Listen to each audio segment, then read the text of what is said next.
Yeah, it's very big, especially for the Northwest Indiana Oilmen offense, to show signs of life after not having done so in the previous few games. So again, nice to be on the opposite side of a lopsided victory, 10-0 in the first game in favor of the Northwest Indiana Oilmen. And good to see, again, quite a few guys in the batting order having great days up the plate, showing tremendous discipline, having really good approaches. And it's just, again, a positive sign for this team. Srozinski, one of the best hitters in this Oilman lineup, tremendous speed. He had a 3-hit ball game in the first game, also did walk. He had 2 RBIs and 2 runs scored, so a great first game for Tyler Srozinski. And he's slated to be the leadoff man here today, again in the second game. Yeah, great leadoff at bat by Srozinski right here, making none throw a lot of pitches, fouling some pitches off.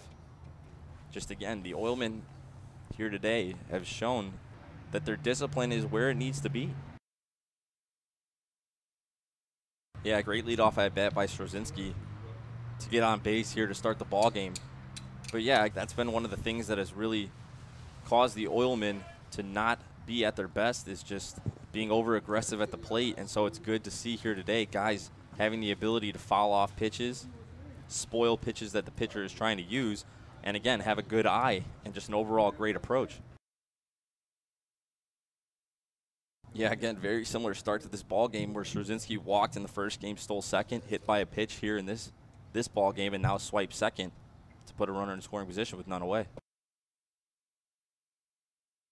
Yeah, good piece of hitting right there by Geraci.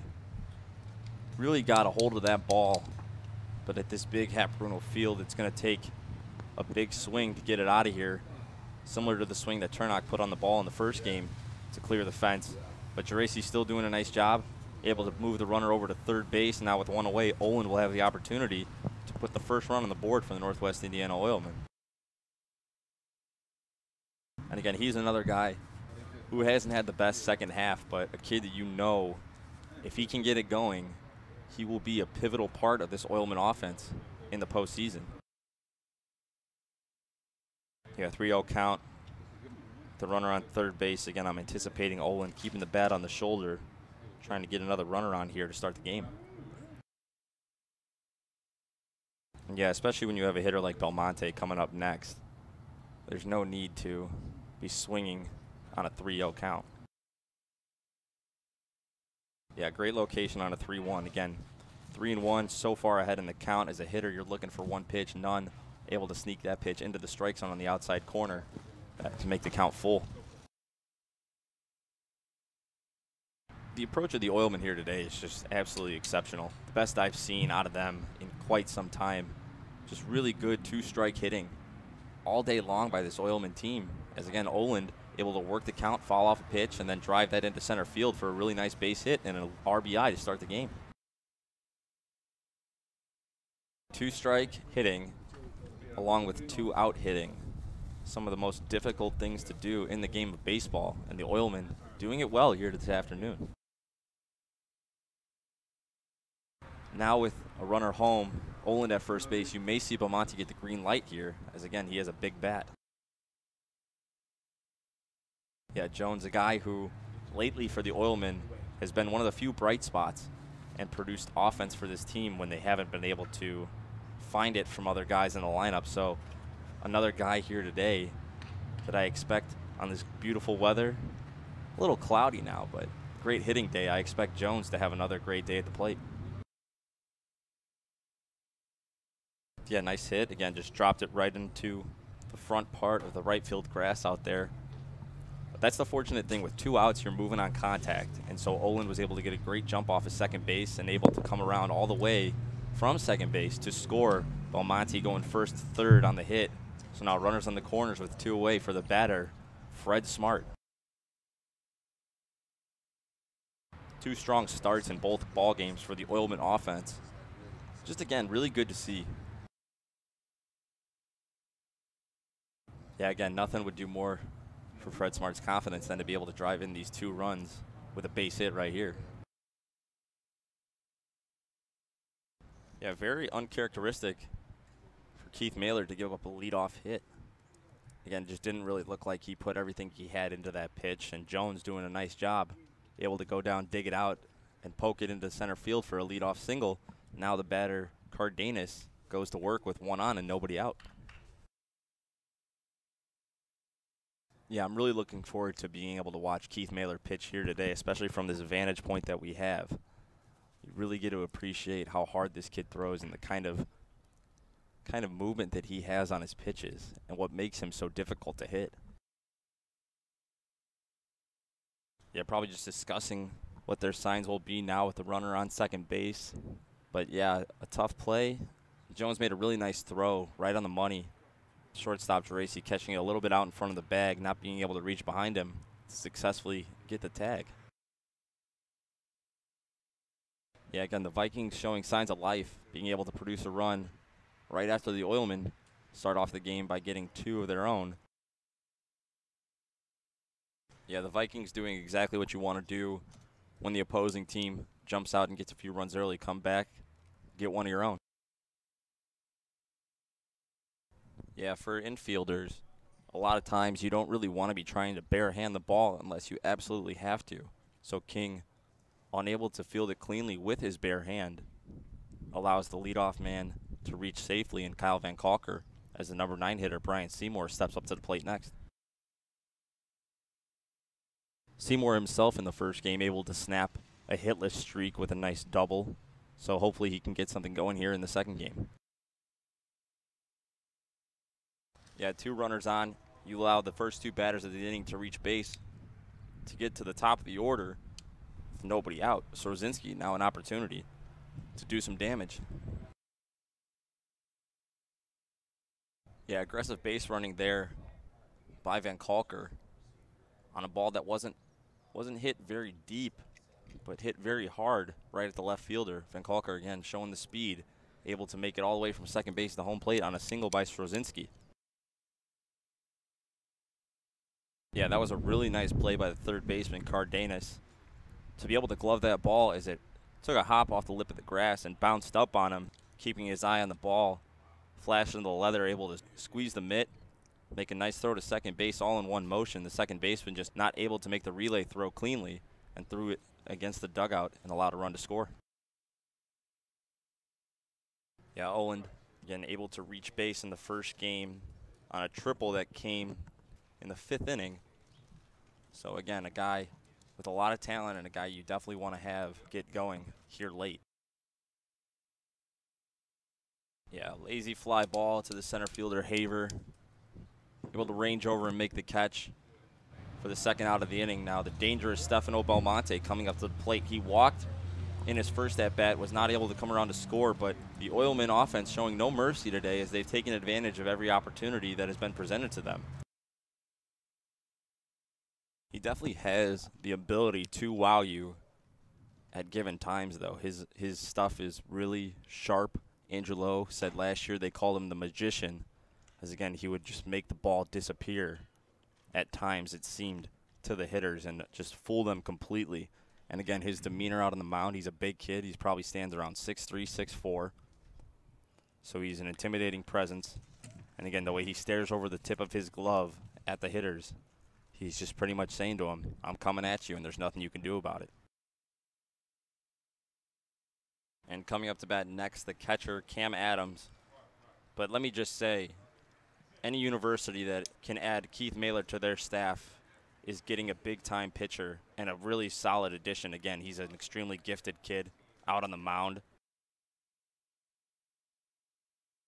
Yeah, nothing about Keith Mailer seems to be of the ordinary. He's a rather interesting character, but a kid that if he wants to can definitely have his career extend for a long period of time as the next pitch is fouled off by Adams on the right side of the field. But yeah, again, Mailer, a kid that if he wants to, definitely has the ability to pitch at the next level.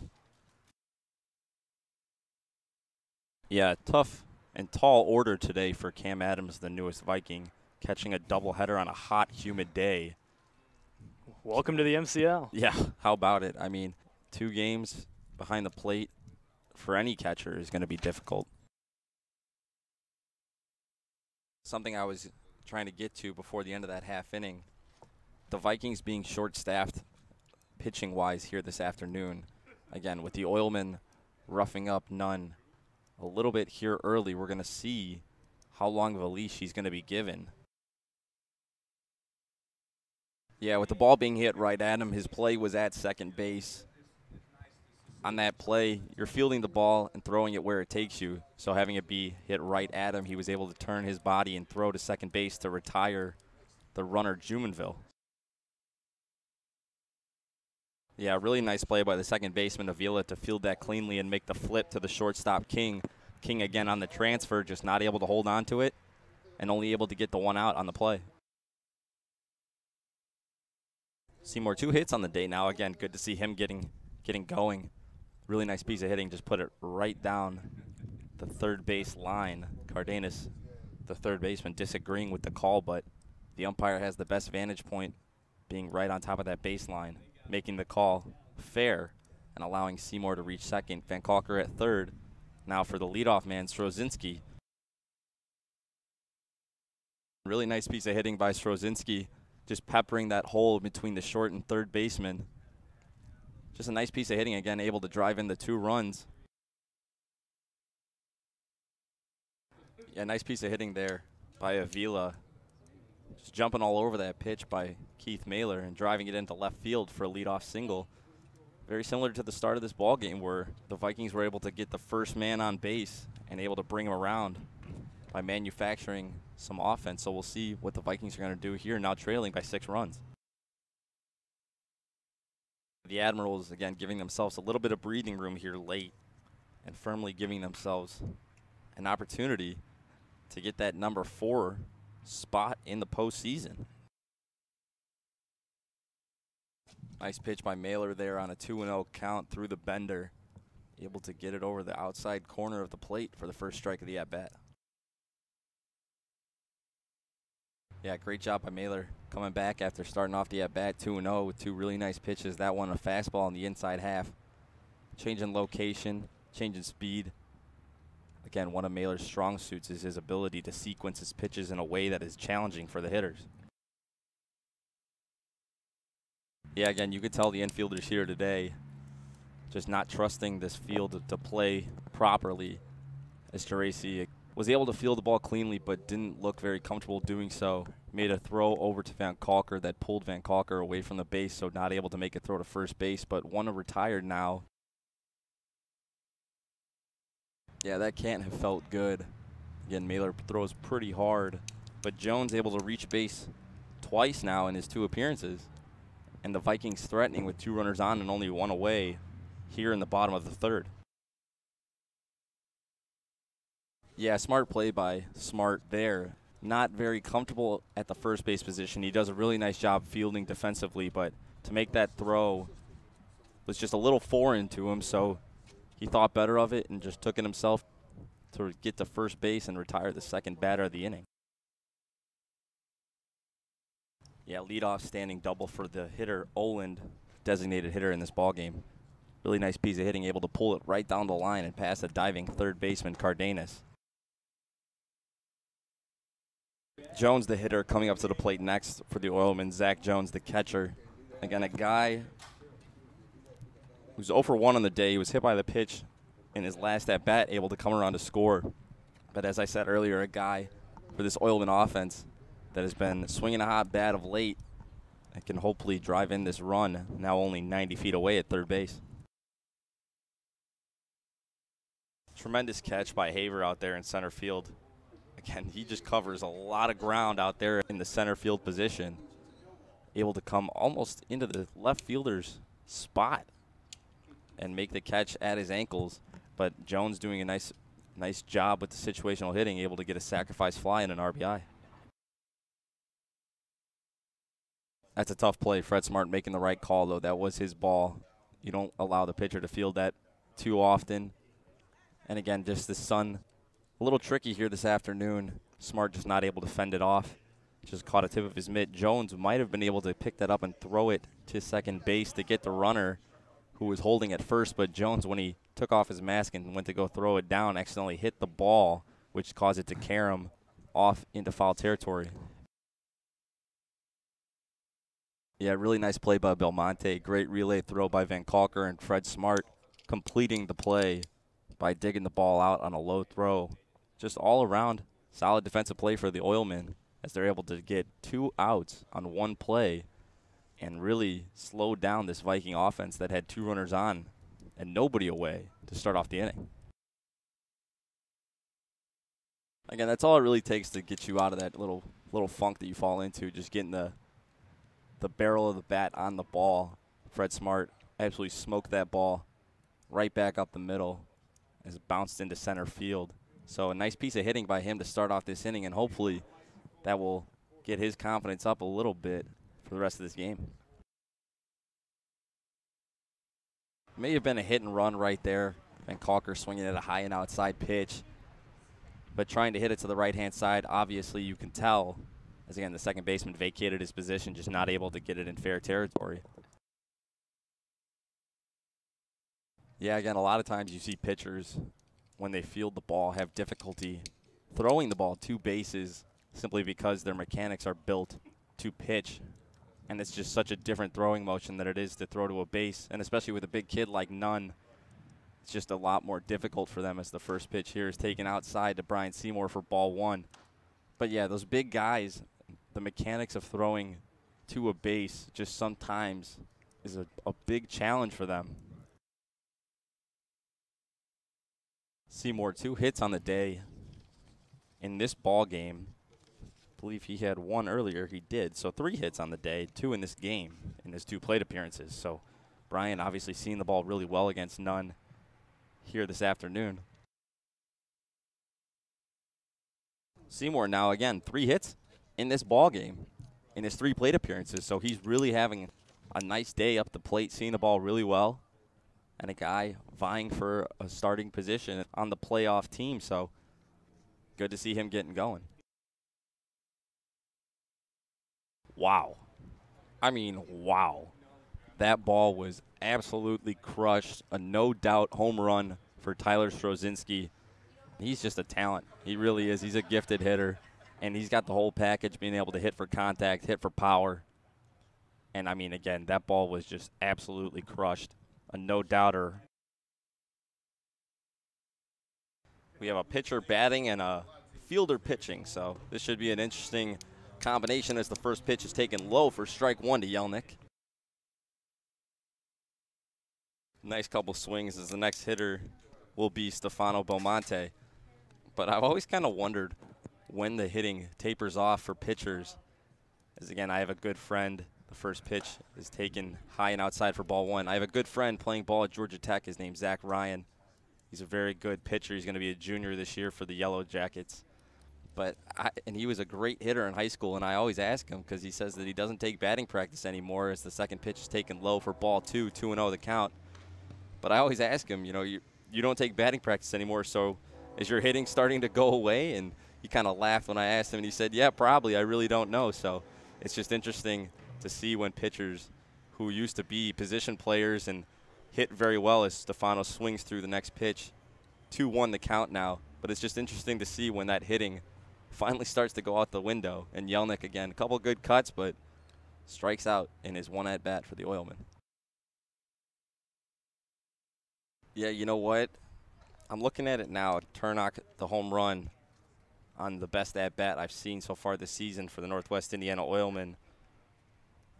Geraci able to reach base 4 times in that first game, too, though. I got to go with Strozinski, though, for both games here this afternoon. He just absolutely tore it up.